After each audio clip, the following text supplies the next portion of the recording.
All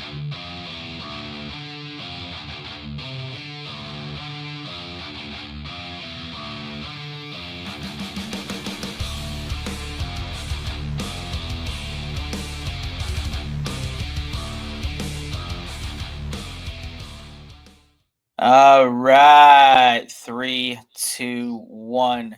Hey, what's going on, guys? This is Drewski with Cryptidwarfare and Conspiracies podcast and CW Operations and Survival.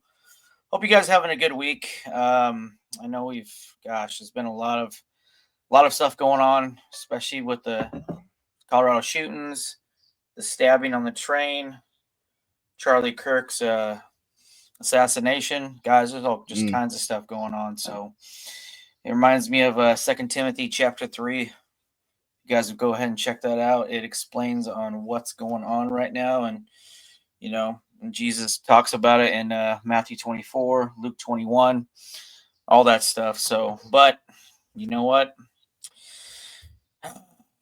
Rest in peace, man, Mr. Kirk. So rest in peace, man. Yeah, definitely. Yeah.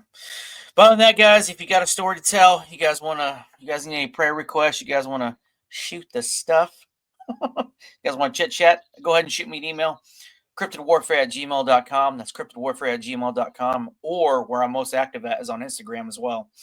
Look up Cryptid Warfare, and then Facebook, it's Drewski Andrew. And then also we're also up on TikTok. And yeah. Also too, if you guys got any critter problems when it comes to cryptids or monsters of that sort, you can go ahead and shoot me an email as well. That's c.woPPS17905@gmail.com. We are consultants, and we are basically, I should say, monster hunters, literally, legit monster hunters. Yeah, so we will help you guys out like as much as we can. So go ahead and shoot me an email. If not, reach me up on Instagram. Other than that, guys, yeah, I hope you guys had a good week. I know it's had its ups and downs. There's going to be a vigil tonight for Kirk, for Charlie Kirk over here in like the Nashville area. So yeah, I'm pretty sure like me and my wife are going to go check that out and pay our respects. So, but other than that, guys, yeah, hope you guys are doing good, and yeah, just be safe out there, stay frosty. So, yeah, guys, we got round 2. I got Brice Witherow on here. OB. Yeah. What's going on, brother? I know we're both on night shift and we're just hanging in there. Yeah, hanging on by a thread, man. I tell you what. Yeah. Thank God for these chaws, man. That's all I'm saying. Amen to that. And I've definitely had a rough, last couple of weeks. For sure. Obviously with the Charlie Kirk situation. Yeah. One of my grandfathers passed away last month. The one that actually was in Belfast, the one that served in Belfast. So my grandfather from England, he's the one that passed away. Yeah, man. My condolences, brother. My condolences, man. I appreciate that, brother. I appreciate it. But those of you who don't know me, and if you're just tuning into the show, my name is Brice Witherow. I am a volunteer firefighter for the Almoville Fire Department over here in Smyrna, Tennessee. I work with Drewski over at Nissan in Smyrna. Yeah. And I'm also a American Civil War reenactor. I do those about once a month or whenever I get the chance to do it, free time. We got several events coming up, but I can talk about that close to the end of the show. One of an anniversary event in December over here at Stones River National Battlefield in Murfreesboro. So if you ever got time, that'll be December 27th and 28th. Feel free to come out and watch. But there's just been a lot going on, especially with work. Yeah, a lot with work. Speaking of work, man, I know the Germans had some work back in World War II. That's all I'm saying. Why don't you give like a little? You know what? I'm just gonna let the listeners. Hey, all you guys, get your notes out. We're gonna dive into some deep stuff. Brice brought his homework. He brought receipts. He brought his A game. So, brother, let's just get into it, man. What are we gonna talk about?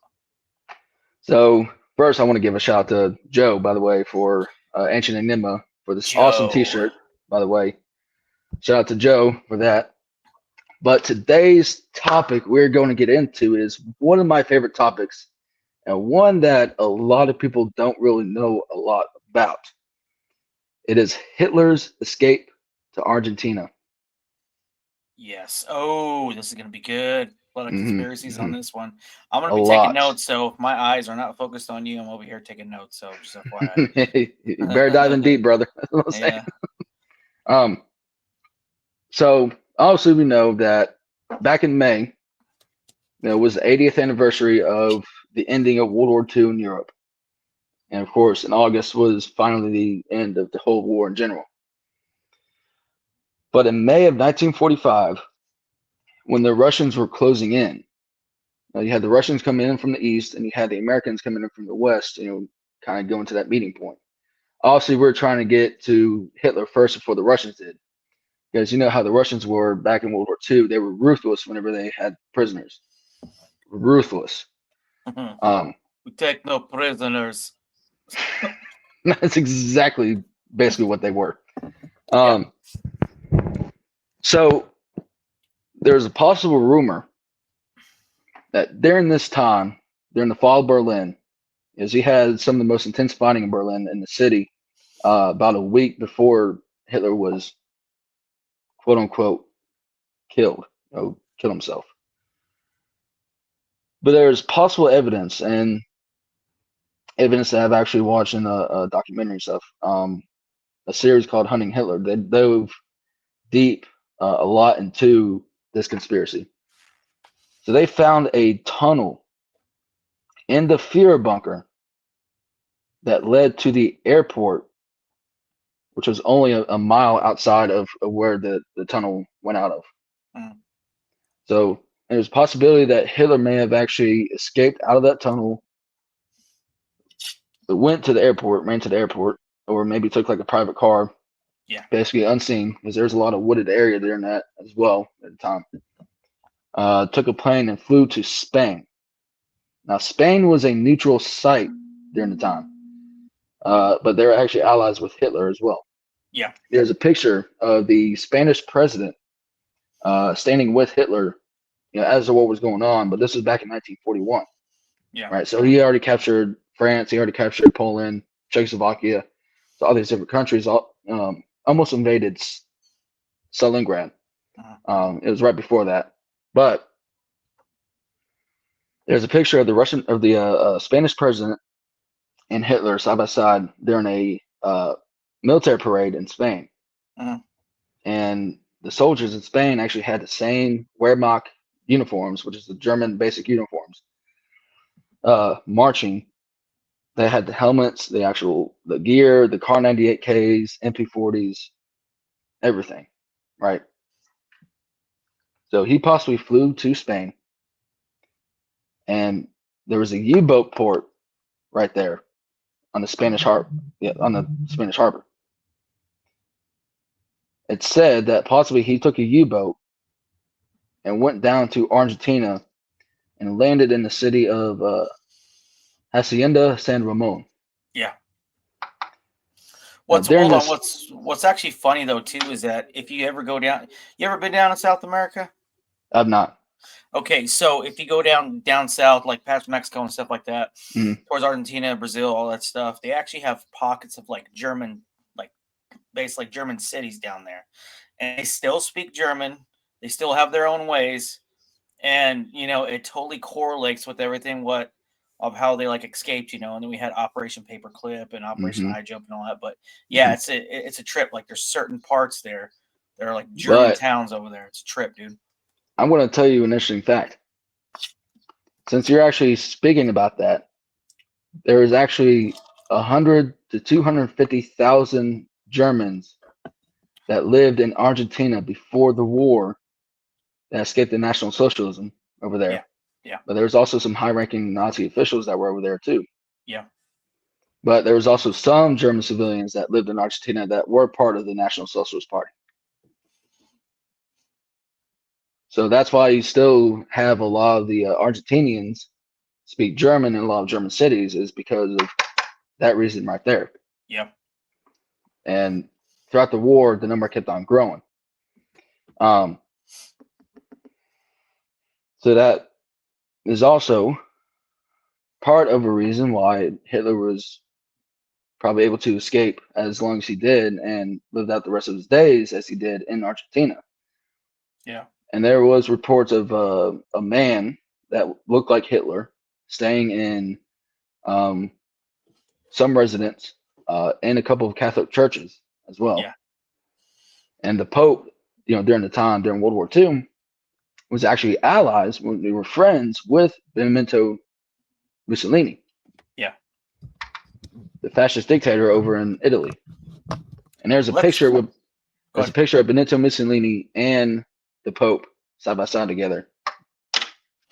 Let's rewind a little bit for basically for the listeners who are just tuning in, stuff like that. Let's give them a little like synopsis, or let's give them like a little like rough draft or cliff notes on how it's possible and how Hitler escaped and got to South America.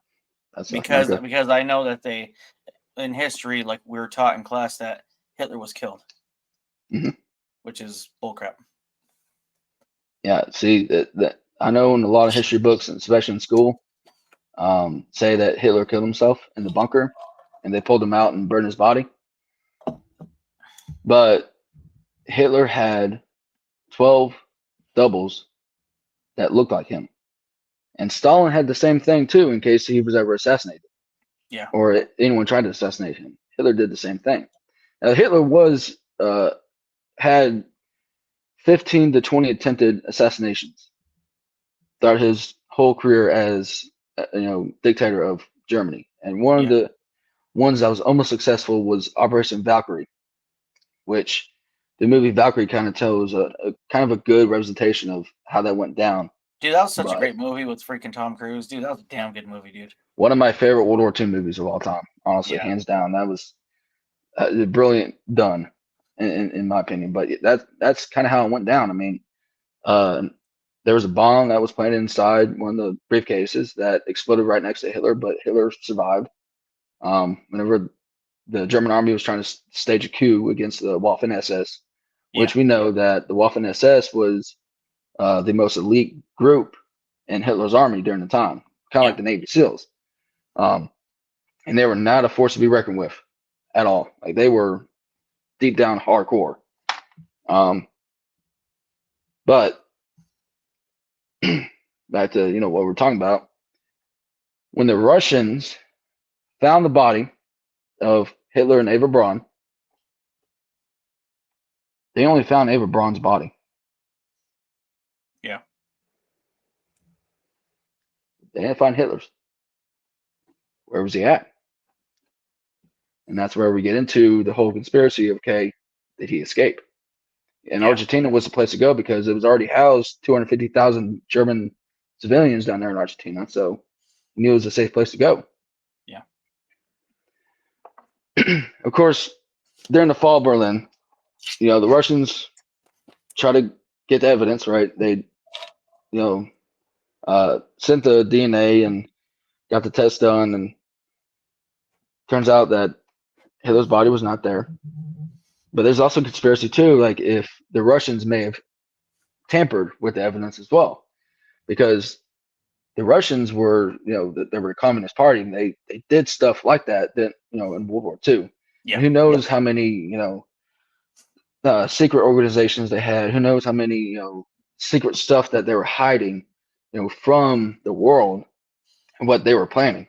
Yeah. And of course, 1945. That's when you had the whole Red Scare start. Yeah. Real quick before you go on, I'm gonna go on like a little side note real quick. So with the whole like rocket propulsion and stuff like that, and the whole thing with that, Dr. von Braun, right? Mm-hmm. Yeah. So all right, this is a trip. Get this. So my wife's grandfather worked at NASA as a contractor, but he had his doctorate in like human biology and human athletics and stuff. So he dealt with the astronauts that were going to be going up to space, right? And how to deal with their bodies and stuff like that. So he was basically like giving them tests and stuff like that just to see how much the body can put up with, right? Well, his boss was Dr. Von Braun. So yeah, but anyways, yeah, but he's not on that like him and I talk on the side, but I asked him about like the conspiracy stuff and all that, you know, with Operation Paperclip and all that, and when it comes to, because the Germans were looking for like the master race, right? Mm-hmm. So they're so so they're trying to Master protect race, Aryan race, yeah. Yes, but their religion, though, on that, this is a trip. So, did you hear about them going up to Tibet? Okay. I They sure went have. to, yes, okay. Yeah. So, they went to that monk monastery. Mm-hmm. They went in the monk monastery. They went underground to Agartha. You ever heard about this? I actually have not heard about this. Ah, okay. Well, I'm gonna. So this is something I haven't heard about yet. Okay. Okay. So, anyways, yeah. So I'll make it quick. So they went there is because they were getting their information from a higher power. Okay, which led to, I think they're fallen angels in my opinion. So that's where Dr. Von Braun, and if you look at the Germans, they were ahead of their time when it came to weaponry, planes, everything, tanks, everything, okay? And like the rocket propulsion systems, okay? They were getting all their informations from the others, is what they called it, okay? So they got the information from these beings in Argartha, oh gosh, I'm like totally butchering it. Argatha is what it's called, something like that. It's in the inner earth, okay? And this is where you get the whole hollow earth theory from, okay? So they went down there for a couple weeks, came back up, their minds were totally blown. They had a whole different spiritual aspect, and this is where they got, we need to make a master race, right? So they met these beings. I forgot what type of freaking aliens they were, fallen angels they were. Oh gosh, it's gonna drive me nuts, but I'm gonna look it up. But anyways, yeah. So after all that, the whole like tech just started to kick off, dude. Then they started to make all these tanks, guns, and stuff like that. And anyways, yeah. But on the quick note, in Tibet and all that, monk monasteries were like a hub or like a speakeasy for spiritual beings, right? Cryptids, fallen angels, spiritual beings, right? Well, the monks were there to make it peaceful. They were, there, just to make sure everything's okay. But there's a reason why they're so great at fighting, is because I was talking to my buddy Jason about this, is because I actually watched a documentary and I dove like headfirst into this. So I guess back then, the reason why they're so good at fighting, they're so good at their mind, is because they were the bodyguards and they had to watch over these beings that actually lived there or lived underneath the monastery while they're sleeping, while they're doing their religious practices. They were basically like the security of that place. So you couldn't go in, you couldn't go out, and you had to have a pass basically to go in. Well, Adolf Hitler had a pass because he was in communication with these beings, and they told him where to go, which was Tibet. And they got all this information while they were down there. They came back up, back down, back to where they're at, and the whole thing just kicked off. That's a conspiracy.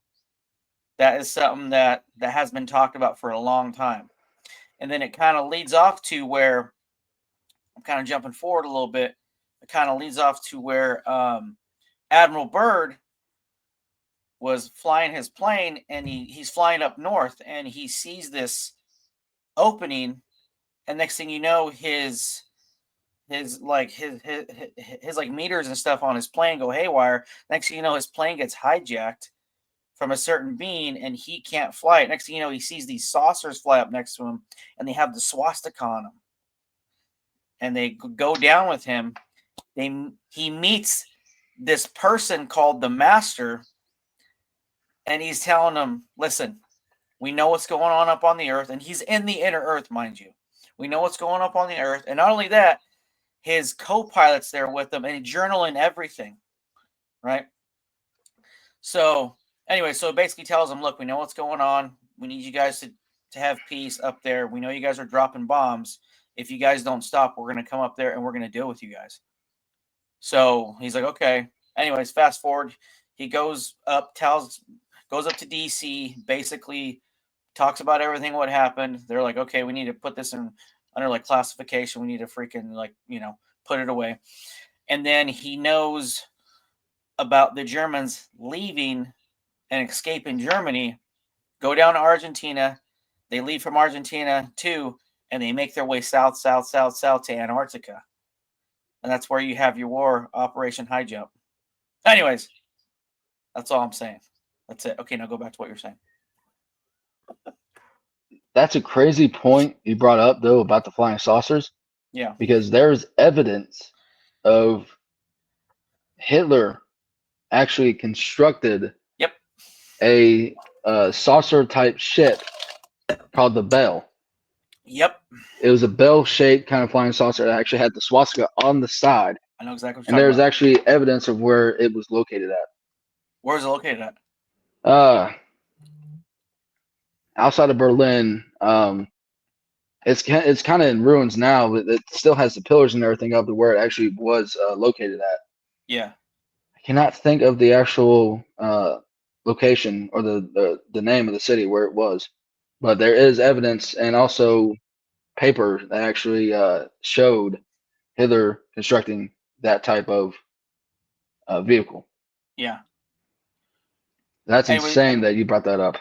Yeah, well, it's a trip though because it basically in Argartha it's like a mythical subterranean world, right? And it's referred sometimes as the Hollow Earth, but yeah, I just thought that was pretty interesting. But he got his information from these beings.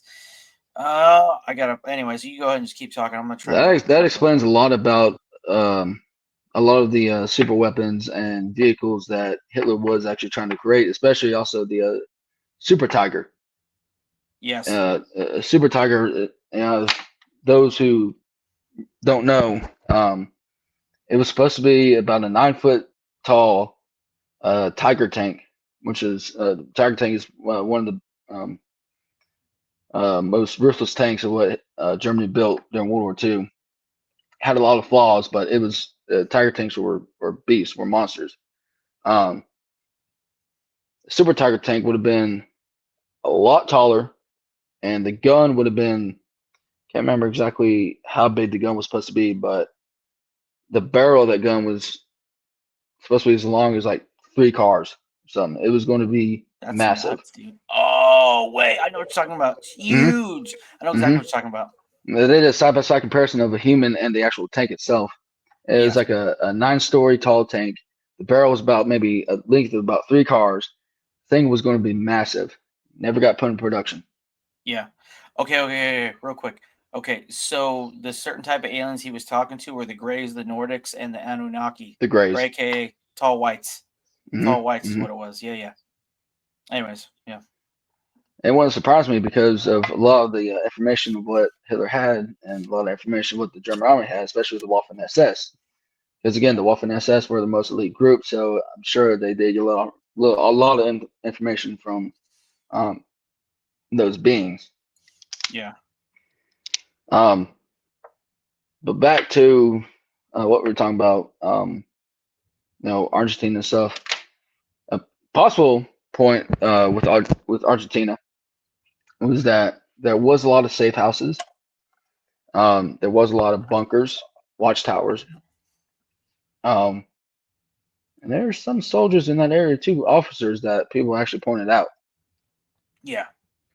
During Hitler's escape. A lot of the safe houses, though, were kind of deep in the woods, outside of some of the cities. But a lot of people, as I was saying, they report seeing a man that did look like Hitler going in and out of some buildings, Catholic churches, like some priests, kind of identified him and stuff. Obviously, he was not dressed in his, attire that he would usually wear, during his reign and his campaign during Germany. His tan suit that he always had, and but he didn't have any of that on. Of course, he was in disguise, obviously. Oh yeah. But would it look like him? There's one man though. I will say, he is the creator of the Holocaust one of the masterminds. His name was Adolf Eichmann. Now, he escaped Berlin during around the same time as what Hitler supposedly did. Took a plane, Argentina, escaped while there was basically little time, and made out there in one piece. Took a couple of soldiers with him. While Goebbels was arrested, Goring was arrested, Heinrich Himmler was arrested. They were all put on the Nuremberg trials in 1945 when that was going on, 1945, 1946. But Adolf Eichmann was managed and able to escape into Argentina for 15 years. And he went under the name Ricardo Clement. Ricky Ricardo. Yeah. Sorry, guys. Cable Guy reference with Jim Carrey. I love that movie. So he went under the name Ricardo Clement. Now, he was working at a factory during the time, trying to stay low, trying to, not try to be seen, whatnot. That wasn't the case. Yeah. So Mossad agents from Israel had a tip from some locals over in Argentina. So they went to the embassy, like, hey, what's going on, blah, blah, blah. And I think the CIA kind of got involved a little bit too. But Mossad agents flew to Argentina. There's about 6 of them. Had a safe house over there. And they had some agents actually go out in the field and basically try to contact or try to find Eichmann, aka Ricardo Clement. Now, he had civilian clothes on, he had glasses on, but obviously his face still looked the same. First time they actually saw him was at a bus stop, and followed him to his house, saw where he lived. He had a family during time, and obviously the family was staying low as well because they didn't want to get captured or killed. The Brice family in Argentina. And around the summer of 1960 is when the Mossad agents finally went in, grabbed Eichmann from the bus stop when he was coming home from work. So they timed it. Grabbed him, put him in the back of the car, blindfolded him, and basically tied him up. Subdued him, brought him back to the safe house, and there was a kind of a time limit that was going on because they couldn't let anybody know what was going on. Yeah. That situation. One situation though that they had was the plane was late, so they had to figure out some kind of way to try to get him onto the plane. Eventually, they did, and they brought Adolf Eichmann over to Israel, where then he stood trial for the war crimes against humanity for the Holocaust, and he was sentenced to death in 1962 by hanging. And by that time, majority of the Nazi war criminals were hanged or prosecuted. Some were still around. They still escaped. Yeah. Hitler being one of them. But a possible scenario that Hitler escaped too, probably one of the last remaining sites, probably one of the last locations what Hitler was last spotted was at Nahapi Lake. I probably butchered that. But right there in the wooded area, there was a cave as well, but there was safe houses in that area as well. Yeah. I was like, okay, that's kind of conspicuous. They're like, oh, why is there safe houses? Why is there a bunker here? Supposedly that's where Hitler was last seen or last located in that area. But who knows? He could have moved somewhere else. He could have, located somewhere else. But there was a possible scenario that he was working up the Fourth Reich. And the Fourth Reich, he was planning on doing it in New York. But there's a lot of lesser known information on that. But one of the main key figures that was captured was Adolf Eichmann, because he was absolutely, brutal in a sense. And he was actually the mastermind of the Holocaust. Yeah. 1939 in Berlin, they actually had a conference. Adolf Eichmann, Joseph Goebbels, all the high-ranking Nazi officials, every single one was in that room, besides Hitler. But they were coming up with a plan to see, okay, what were they going to do? Were they going to gas them in the trucks, trains? They had different scenarios, but Eichmann is the one who decided to do it in actual camps. Yeah. Damn. So what happened to him? How did he Eichmann? die? Yeah. Well, as I said, he was captured, sent to Nuremberg. He was captured in Israel. Well, he was captured in Argentina, got sent to Israel. Okay. And then got sent to Nuremberg to stand trial in 1960, around the fall of 1960. And he waited for 2 years, or a year and a half. In 1962 is when he was executed by hanging. Gotcha. That's right. So, Yeah. what? I know you go off of history. I know you go off this stuff. What's your theory on Hitler? He escaped. Okay.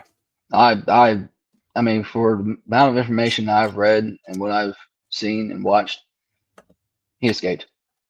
There's no question about it. Yeah. He, obviously not praising the man or anything, but he was definitely smarter than our own good. I mean, he was doped up on cocaine a lot. Yeah. For sure, but he was smart. He knew what to do. Obviously, he made a lot of mistakes against Stalingrad, trying to hold Berlin. I mean, he made a lot of mistakes, but he was somebody that was really doing it by the books, man. And he knew what to do. Yeah. And the same thing with Stalin. I mean, you saw how powerful Stalin was. Yeah. And honestly, Stalin was more powerful than what Hitler was. Yeah. And for those of you who don't know, or watching on YouTube, or listening to those podcasts, Stalin killed 10 million of his own people by sending them to these Siberian work camps during the harsh, cold winters of Russia, but also by firing squads. Basically, he was the same as Hitler. If you did not agree with Stalin, Yeah. you either be hanged, shot, or poisoned. Yeah. Also, and there was a lot of it. Go ahead. There was a lot of attempts on Stalin as well, but Stalin managed to reign in power until about 1957. Yeah. There was there's this book I got. It's by DC Talks, called Jesus Freaks, but it talks about all the martyrs since Stephen in the Bible, all the way till like recent, like in the 1940s.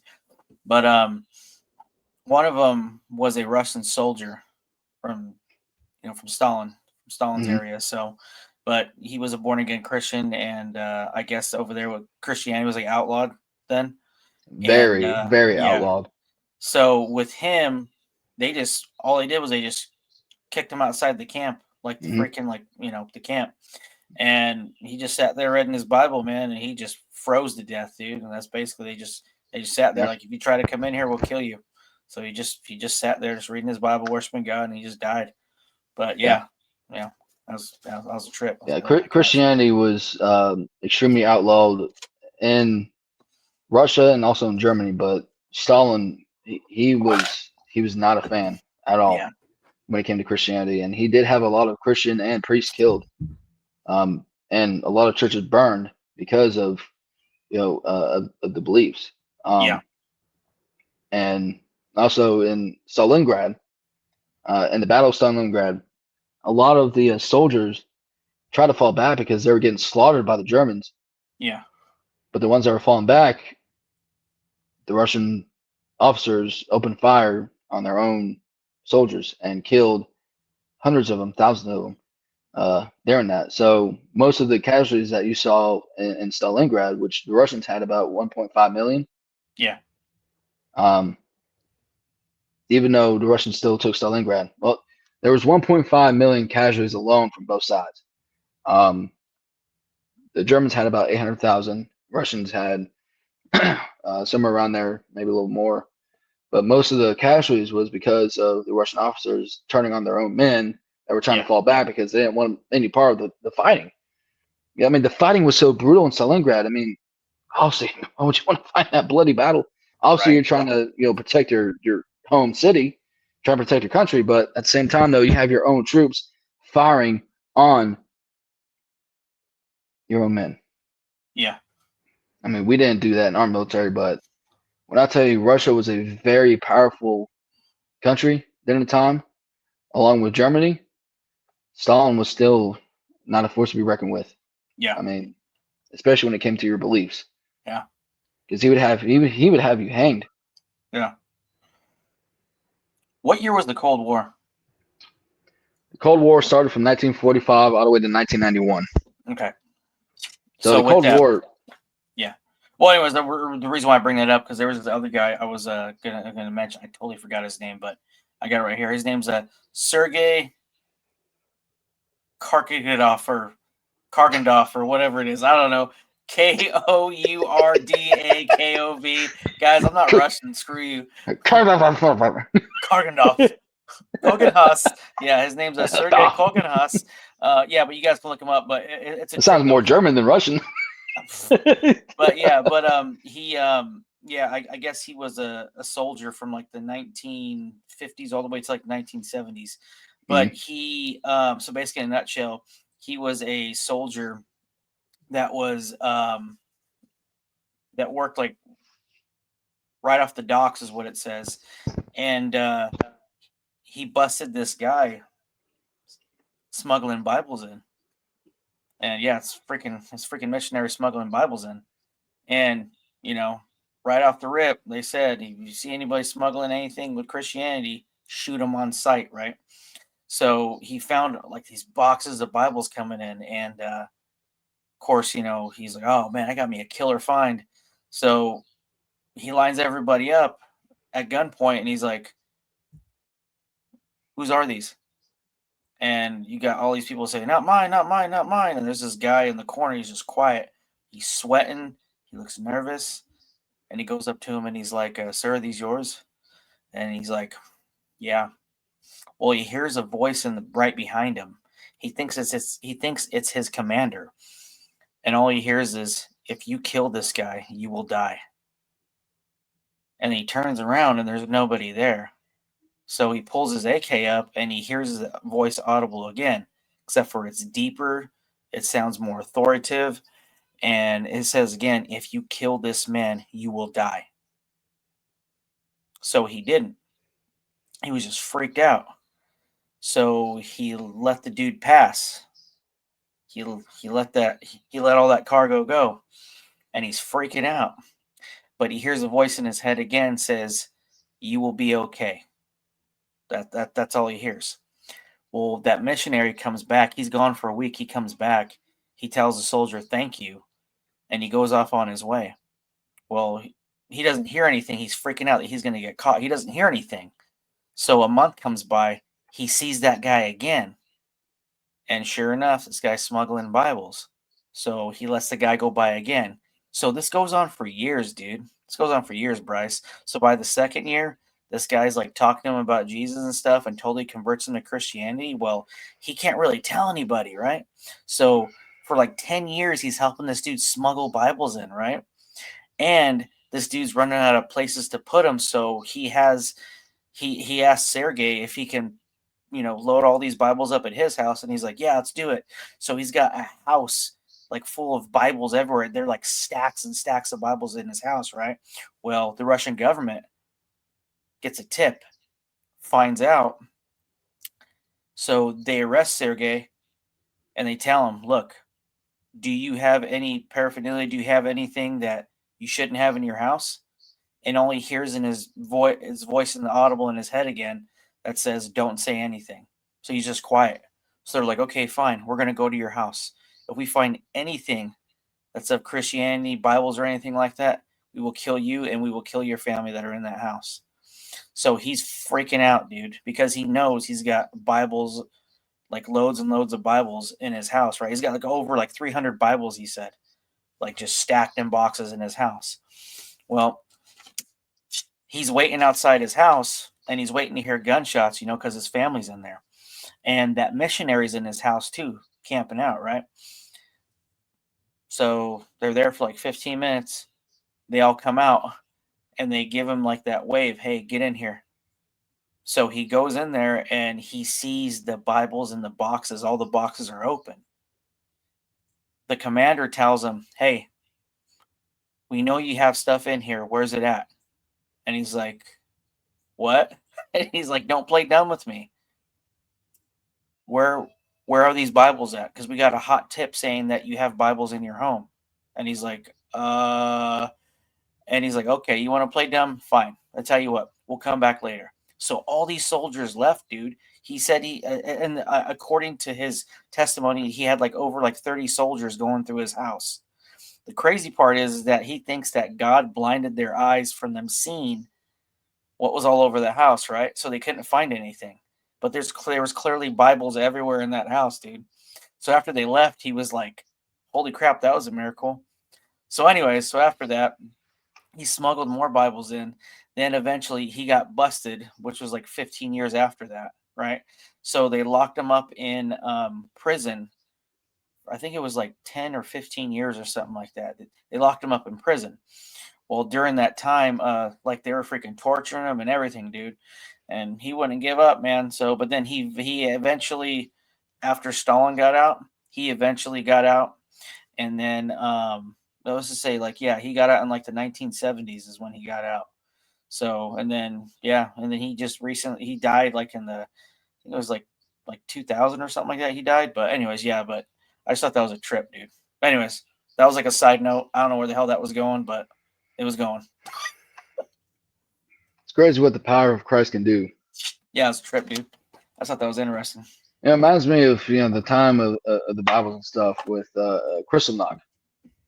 Yeah. And during that time, of course, in 1938, 1939, it's when Hitler was burning all the books and burning all the Bibles. Yeah. Stuff because of course, during that in Germany, Hitler banned all Christianity. Mm-hmm. Right. Of course, you still had a lot of Christians, you still had a lot of churches and stuff, but also a lot of churches, unfortunately, that were converted into the Nazi religion that the Germans were trying to do.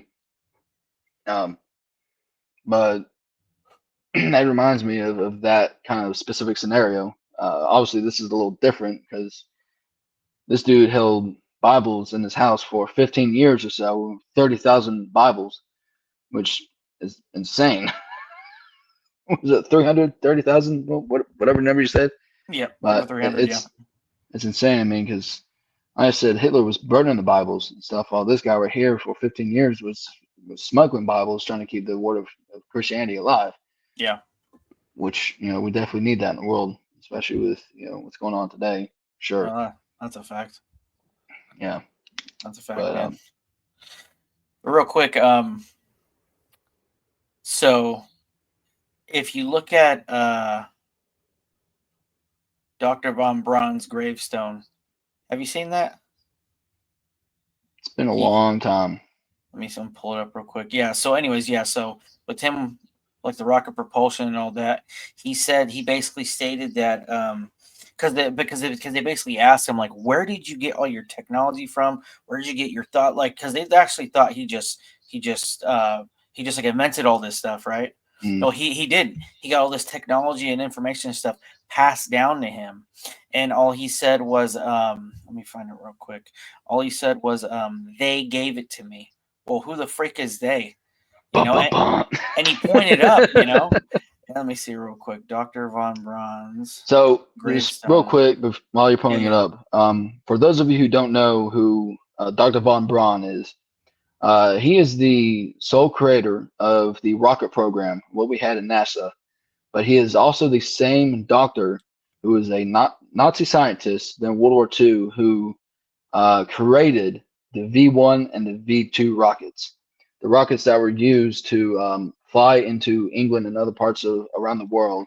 And they actually flew, was it about 5 to 10 rockets, V2 rockets in Britain during the bombing of Britain during that time.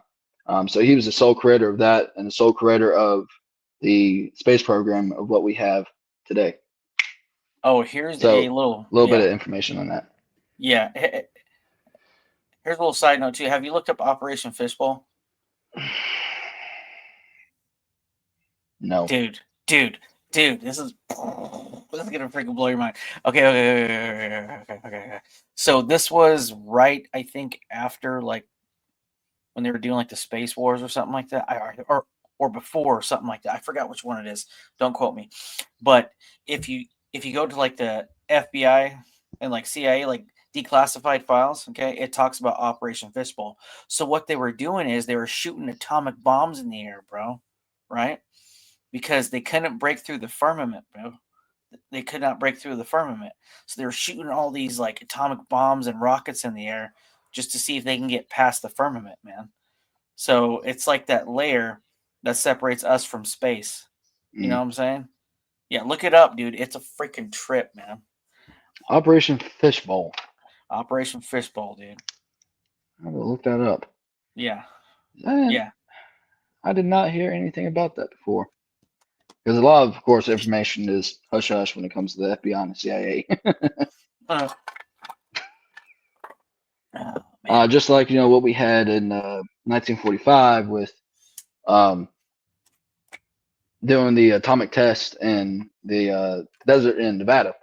Yes. Right before we dropped the atomic bomb on Hiroshima and Nagasaki. Have you seen that movie? What the hell is that movie called? Oppenheimer. Yes. Have you seen that? 3 times. I have not seen that, dude. I really want to. I know, right? Yeah. Hands down. I mean, if we want to talk about a good World War II movie, that is definitely one of the best right there. Yeah. I mean, it goes and it literally shows detail when Oppenheimer was being on trial. He talked with Einstein about the whole situation, the process. The military wanting the bomb from Oppenheimer, like, hey, you make this for us. They were telling him that it's not for weaponry or anything like that. Lies, all lies. Obviously, whenever FDR died and was it Truman? They came in. Yeah, Truman lied. Like, yeah, no, we're going to use that as a bomb. Yeah. 2 bombs, actually. Yeah, anything, dude, anything the government asks you, the military asks you, they're going to use as a weapon, dude, hands down. Yeah. So, I mean, they're just going to trick you. Yeah. Yeah. And the crazy thing is that, and again, throwing a lot of information at all of y'all, during World War II, kind of close to the end, our military was the one that actually sent in troops into Japan to invade Japan. Actually invade into the heartland, go into Tokyo, because we had our base over in Okinawa. We actually captured Okinawa in around March and February of 1945. Okay, so it was close to the end of the war when obviously our troops found out that the war ended in May in Europe. Some soldiers actually did go over and fight in Japan for the rest of the time. If that actually would have happened, if we would have invaded Japan, we would have lost thousands of soldiers over there. 100%, dude. Just like and it would have been it would have been a bloodbath in Japan. But that is the sole reason why Truman decided to drop the bombs to end the war quick, because he didn't want to have that bloodbath in his hands. But still, unfortunately, cost the lives of 75 to 110,000 civilians total. Yeah. When it came to the bombings of Nagasaki and Hiroshima, but it was to end the war, because if not, the war would have went on for another year. It would have ended in 1946 instead of 45, or maybe even longer, depending on what we would have done. Have you ever heard about the man who survived the 2 atomic bombs? I heard about that. Yeah, I think there's actually a documentary about that too. There is, man. He's like yes. Tatsunamu Yamaguchi. Yes, I've seen that documentary before. Dude, talk about a bad day, man. Literally. God. So yeah, a bad couple minutes. dude, like he freaking got hit with the first one in Hiroshima, and then what was it? Okay, yeah. So Yamaguchi was in Hiroshima on a business trip for Mitsubishi, dude, in the heavy industry when the first bomb dropped, little boy, and then he suffered burns and ruptured something. Oh yeah. He ruptured his eardrum from the blast, and then after that he returned to Nagasaki August 8th. Poor guy, in 2 days, man. So and then It's just he was like re-encountering his experience, and then boom, that happened again when old Fat Man dropped, and he was within 2 miles of the blast zone, dude, and he oh survived it. good It's God. like, what the freak, dude? Well, it's like, whew, that was close. Yeah, man. Ah, shit. Yeah, seriously. Come on, man. Not again. Dude, that is insane, man. I mean, surviving 2 atomic blasts, the most high-tech technology that we had, during the time of the war. I mean, surviving both of those bombs is insane, man. It is insane because you saw how brutal those bombs were. I mean, disintegrating bodies left and right in both Nagasaki and Hiroshima. It was brutal, but that's Yeah, what became as the arms race. yeah, What we went up against with Russia throughout 40 years. The Red Scare and everything in the 1960s was the worst time because Russia was actually experimenting with a lot of these different atomic bombs, and uh-oh. Where you at, Brice? Hitler was already making atomic bombs. It was already splitting atoms. Mhm. But that's the reason why we rushed to make these bombs is because of Germany. We had to. They had it first, Mhm. but we're the first ones that actually made the bombs and put it into use. Use it. Yep, you're right. First Absolutely time right. out of anybody in history. Yeah, I think we're the only ones, ain't we? hmm Yeah. So Russia's only done tests, but they haven't used any of them yet. yeah. We're the only country that actually has used atomic bombs during a war, during a conflict. Yep. And so as a Kim Jong Wang, he's got a mushroom cloud for you. There's a good song that goes with that. I'll send you it. It's funny, Oh, bro. Jesus Christ. It's funny, bro. Oh man. Yeah, Good man. God. So other than that, man, yeah, I agree with you too. I do believe Hitler escaped, made a new life down there in the South America. hmm He may have migrated over to who knows, why the hell am I blanking right now? Probably because we're freaking tired. Yeah, dude. I know, dude. Gosh, said the South Pole, Antarctica. Good Lord, hmm Andrew. Yes, Operation but High Jump. yeah, but that's a trip though, dude. Like thinking about that now, like 60 or like 90, 60 or 90 some countries made a pact. No one could fly over, no one can go over, no one could explore. And that's the only pact throughout the whole world that all these countries are, you know. Yeah, who knows, Because who man? knows what lies down there in Antarctica? Yeah, who knows? Yeah, who knows, man? Who knows? So Ooh. yeah. So might jump into that next, man. Yeah, Other than that, dude, yeah, I'm good to go. What about you? You good? I am too.